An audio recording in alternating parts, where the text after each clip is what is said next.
আগে তো আমাদেরকে লড়াই করতে হতো নৌকার সঙ্গে, তাই না? আওয়ামী লীগের সঙ্গে।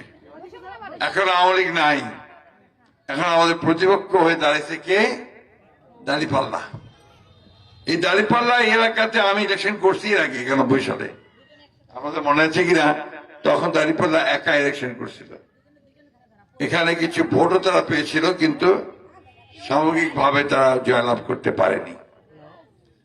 আজকের এই ইলেকশনটাতে আমরা তাদেরকে দেখতে পাচ্ছি একটা অদৃশ্য শক্তি হিসাবে কাজ করতেছে। তো আমরা এই ইলেকশনে সরাসরি কথা বলতে চাই, কোন আঘাত করতে চাই না। জামাতে ইসলাম বাংলাদেশের স্বাধীনতা যুদ্ধের সময় তারা বিরোধিতা করছে স্বাধীনতার। আপনারা কেউ ওটাকে অস্বীকার করতে পারবেন? আরেকটি ইতিহাস আছে যেটা আবার অনেকে আমরা জানি না।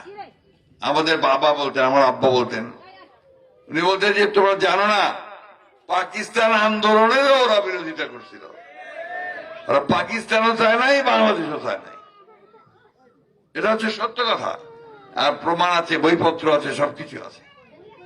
শুধু তাই নয়, বাংলাদেশের আন্দোলনের সময় ওরা পাক সেনাদের বাহিনীকে সহযোগিতা করছে।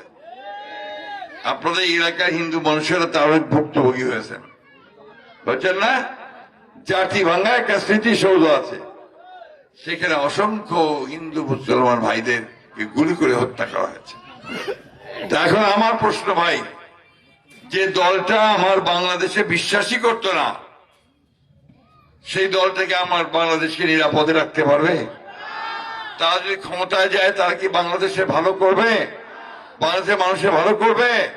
করবে না। সেই জন্য আমরা বারবার বলতেছি যে এমন কোন দলকে আপনারা সমর্থন করবেন না যে দলটা বাংলাদেশে যে তারা খারাপ কাজ করছিল তার জন্য এখন পর্যন্ত ক্ষমা পর্যন্ত চায় নাই, মাপ চায় নাই।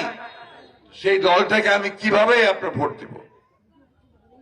এই জন্যই আমি আপনাদেরকে অনুরোধ করছি যে ভোট আমরা দিব সব সময় বাংলাদেশের স্বাধীনতায় যে বিশ্বাস করে, বাংলাদেশের পক্ষে যে থাকে, তাকেই আমরা ভোট দেব।